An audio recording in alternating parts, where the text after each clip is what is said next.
Hey guys, B-Man Dan here with Authentic White Tiger Kung Fu. Today I'm going to show you two different ways to make fermented serrano peppers.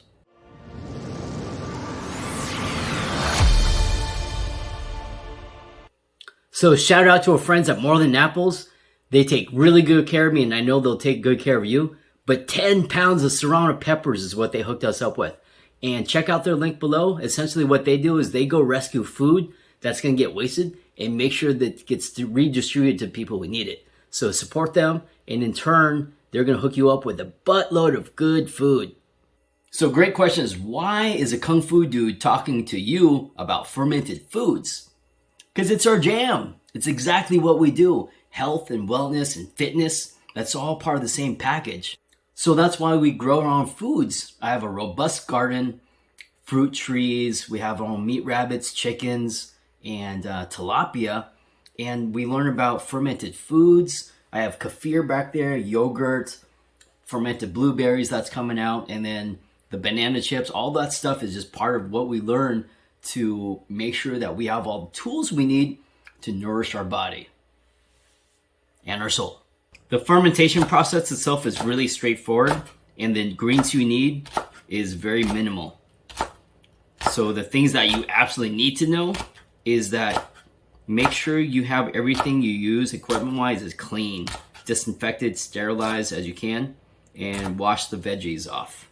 When it comes to peppers, hot peppers I should say, make sure you wear gloves, and if you're super sensitive, some sort of mask is not a bad idea. One of the other things you'll need to know is that the fermentation process also accentuates a lot of flavors, especially when it comes to garlic, ginger, or onion. It gets really strong, which I absolutely love. Let's just put it this way. Vampires are going to be allergic to you for the next, say, 3-4 days. So for these garlics, I'm going to be putting them in whole and disperse them in between the jalapenos, or the serrano peppers in this case, to get nice flavor saturation. And then these get really scrumptious to eat after a couple months of fermentation too. So once you have everything chopped up, you're just about ready. The very first thing you need is a salt brine, and that's using kosher salt or sea salt, not iodized salt, not table salt, because that's going to kill the bacteria. But you need to leave this between 2 and 5% salinity, which is as easy as 2 tablespoons per quart.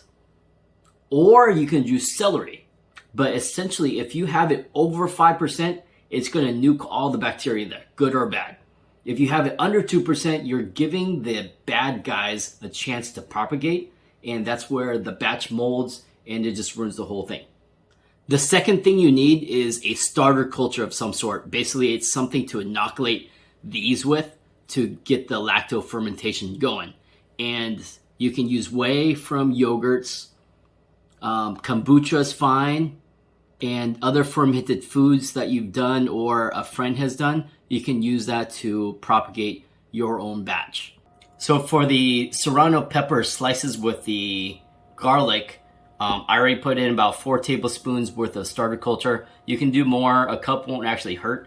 Essentially, the more you put in, the faster the process goes because you have a lot more bacteria working in your favor. And then from there, you just need to top it off with your salt brine. So once you have it topped off, this needs to be an anaerobic process, which means no oxygen.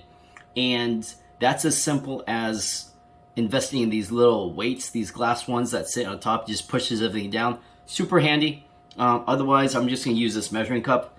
And the other tip that you're going to need to know is put this into some sort of basin or tray, because the salinity behind the brine is going to extract some liquid from the serrano peppers and then cause this to overflow. So just make sure you're prepared for that.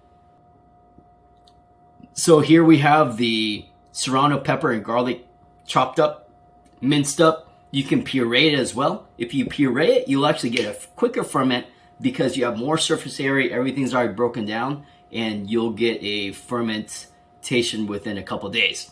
It's winter right now. Okay, it's not that cold in San Diego. I know we're kind of weenies here, but essentially, the colder it is, the longer it takes to ferment. The warmer it is, the quicker the ferment and the quicker the turnaround.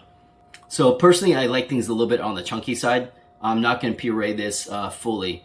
I'm going to leave it just like this. A little pro tip though, what you want to do is take a jar. I already put in 2 tablespoons of the starter culture in here, and I've already mixed it together, and I'm going to keep adding to it and mix it down this way. As I compress it, it's going to get the starter culture mixed with everything. Otherwise, if you pack this like I did here and put the starter culture over the top, it might not saturate the bottoms, and so you're left with half fermentation and half of it might spoil. That's from years of experience and screwing this up a couple times already. We made it, and I literally made a mess in the kitchen. So that's it for now. I'm going to let this sit on the counter for a couple days in some sort of basin, and try it after probably 5-6 days. So long as it doesn't mold at the top, we're good to go.